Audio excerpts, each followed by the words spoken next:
नमस्कार। स्वागत है आपका मेरे YouTube चैनल पर। मैं पंडित अंशी शर्मा। आज मैं एक नए विषय पर प्रकाश डालने वाला हूं, जिसके विषय में आपको अब तक किसी भी हफ्ते का विषय के लिए नहीं बताया होगा। नियम किसी भी जगह बहुत ज़रूरी है। यदि वहाँ पर आपका नियम लागू नहीं होगा, रेखा हो या ज्योतिष विज्ञान हो, किसी भी जगह नियमों के अंतर्गत आपको अवश्य चलना पड़ेगा। यदि आप नियमों से बाहर जाएंगे तो निश्चित रूप से आप उस शोध के विषय में गहराई से नहीं बता पाएंगे। तो चलिए मैं बताने वाला हूं आपको धनुषाकार रेखाएं, सीधी रेखाएं। धनुषाकार रेखाएं हस्तरेखा विज्ञान में शुभ और स्ट्रेट रेखा, सीधी रेखा क्यों अशुभ है हस्तरेखा विज्ञान में, ये मेरा आज का विषय है। यदि आप देखेंगे तो आपको मैं सबसे पहले बताने जा रहा हूं कि यहां पर आपने देखा कि आपके पास एक रेखा है और वह रेखा है आपके पास आयु रेखा। यदि आयु रेखा की बात करता हूं तो आयु रेखा यहां पर अगर आप देखेंगे तो सभी हाथ के अंदर आपको इसका जो स्वरूप मिलेगा वह 99% आपको धनुषाकार मिलेगा। यानी ये धनुषाकार, यानी ये अपने आप में एक इसका नियम जो है वो इसके अंदर लग गया। यानी 1% जरूर वह व्यक्ति भी होगा जिसके हाथ के अंदर ये रेखा कहीं ना कहीं इस प्रकार से होगी। मेरे विज्ञान में आज तक ऐसा नहीं हुआ कि मुझे कोई ऐसा व्यक्ति मिले कि जिसके द्वारा मैं कह सकूं कि भाई मुझे आयु रेखा में ऐसा व्यक्ति मिला। तो मेरे हिसाब से ये नहीं मिला। चलिए, तो ये धनुषाकार रेखा यानी आयु रेखा के लिए शुभ मानी जाएगी।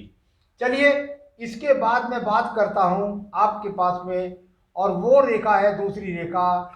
अगर यहां पर आपको मिलती है मंगल रेखा, अगर आप देखते हैं कि आपके हाथ के अंदर कोई भी मंगल रेखा इस प्रकार से यदि स्ट्रेट मिलती है, यानी एकदम स्ट्रेट, यानी एकदम अगर आप देखेंगे तो एकदम बिल्कुल सीधी मिलेगी। ये सीधी रेखा यदि आपके हाथ के अंदर है तो यह रेखा आपके लिए शुभ नहीं है। मंगल रेखा है, कवच का काम कर रही है, लेकिन इसकी जो नियम है उसके अनुसार यदि यह आपके हाथ के अंदर कहीं भी इस तरीके से सीधी जाती है तो मैंने देखा है कि ये लगभग लगभग व्यक्ति के हाथ के अंदर दीप बना देती है, यानी कवच के स्वरूप को खत्म कर देती है और दीप का स्वरूप बनाएगी तो पूरे जीवन में संघर्ष कराएगी। इसलिए इस रेखा का नियम भी यही बैठता है। यानी ये अपने आप में यदि आपके हाथ के अंदर इस प्रकार से है तो ये अपने आप में नियम को फॉलो करती है। इसका काम कवच के रूप में, इसका काम आपके इसके प्रमाणिक जो फल है उनकी वृद्धि करेगा। चलिए, दूसरी बात हो गई।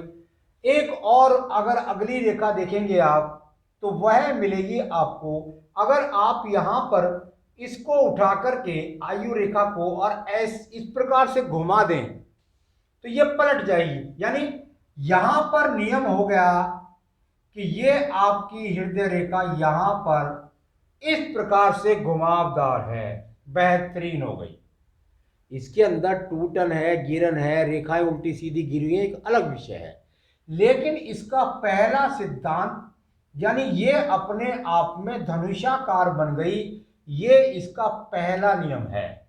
जो पहला नियम यानी अपने आप में पूरी प्रमाणिकता इसमें कह दी कि भाई मैं फल दूंगी, अच्छे फल देना चाहती हूं। तो ये इसका पहला नियम हुआ। इसके अंदर ही आपने देखा होगा और मिलता भी है, और लगभग लगभग 20% लोगों के हाथ में मिल जाता है कि ये रेखा सीधी जाकर के इस प्रकार से एकदम स्ट्रेट और बृहस्पति को चली जाती है, यानी नियम भंग हो गया। जब यहां पर नियम भंग हो गया तो इसके फलों में, यानी अगर कहेंगे इसके जो फल है, मन का अच्छा होना, परिवार का सुख मिलना, पत्नी का सुख सहयोग मिलना, यहाँ पर पति पत्नी के संबंधों में अच्छा होना, पत्नी के साथ टकराव ना होना, और साथ ही साथ मन की वृत्ति को अगर देखेगा तो ये स्ट्रेट यहाँ पर नियम भंग हो गया। तो ये दूसरी बात हो गई कि आपके हाथ के अंदर यदि ये यहाँ पर इस प्रकार से हो गई तो इसका फल इस प्रकार से होगा। अब बात करते हैं हम आपके पास में, और वह है आपकी तीसरी रेखा, और वह रेखा है आपकी यहां पर बुद्धि रेखा। यहां पर जरा सी भी धनुषाकार है, जरा सी भी धनुषाकार है तो नियम फॉलो कर रही है। याद रखें, यदि आप एक एग्जाम्पल देखें, कुदरत का हिसाब देखें, तो किसी भी व्यक्ति के जीवन के अंदर उतार चढ़ाव आवश्यक हैं। अगर उसको एक सी दशा मिलेगी, एक सी चीज मिलेगी, आपका करोड़पति बच्चा जिसको आपने जन्म से करोड़ों रुपए की संपत्ति दे दी, तो निश्चित रूप के पास उसके पास स्ट्रेट रेखाएं बन जाएंगी। वह अपने जीवन में मेहनत करेगा नहीं, और जो मेहनत करेगा नहीं वो उठेगा नहीं।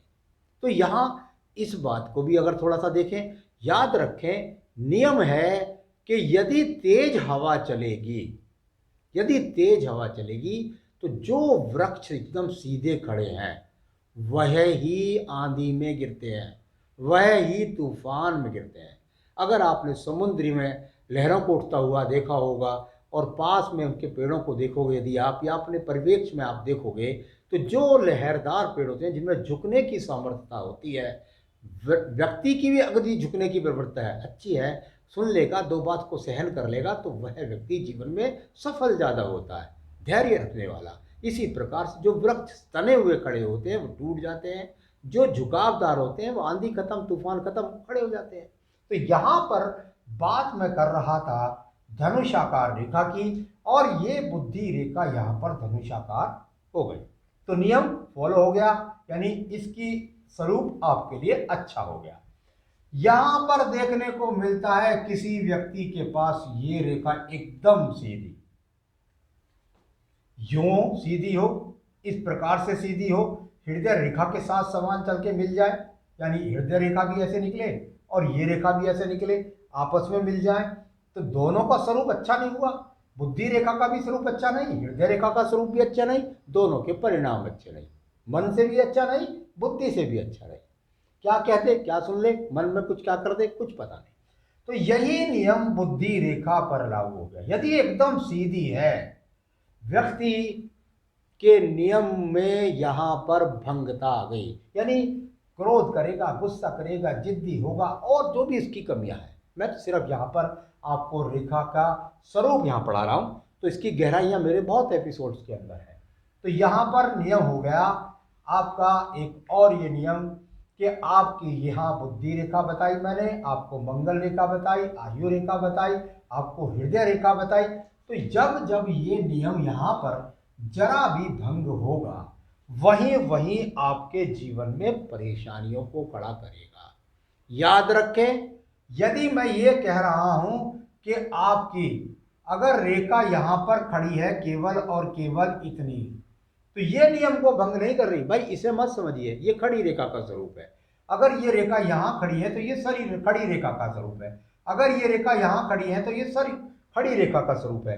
परंतु यदि यही रेखाएं यहां पर आपको एकदम पैमाने की तरह और ये सीधी मिल जाए, यहां पर देखिए, कहीं पर भी देखिए एकदम सीधी पैमाने की तरह के दे, यानी अगर इसका स्वरूप देखता हूं तो ये पैमाने की तरह, तो क्या हुई, ये स्ट्रेट रेखा हुई, सीधी है। यहां पर भी सूर्य रेखा से कोई रेखा एकदम स्ट्रेट है, नियम भंग हो गया। यहां पर भी बुध रेखा से कोई रेखा एकदम स्ट्रेट है, यानी नियम भंग हो गया। अरे भाई, देखने में तो बड़ी अच्छी रेखा है, आप शनि रेखा भी है, सूर्य रेखा भी है, और ये इस तरह से बुध रेखा भी है। याद रखे, स्ट्रेट है, धन नहीं संभाल पाएगा, नौकरी नहीं संभाल पाएगा। मैंने कहा ना, नियम भंग हो गया। किस तरीके की होनी चाहिए ये मैं आपको बताता हूं। यहां पर यदि आप देखते हैं कि आपकी जो रेखा है और वह आपकी यहां पर जो रेखा है, वह रेखा आपके यहां पर एक तरीके से बिल्कुल निश्चित रूप से मैं कह सकता हूं और 100% सही भी है कि यदि आपकी रेखा यहां पर किसी भी प्रकार से और वह शनि रेखा है यानी भाग्य रेखा है, तो निश्चित रूप से थोड़ा सा मुड़कर चलेगी।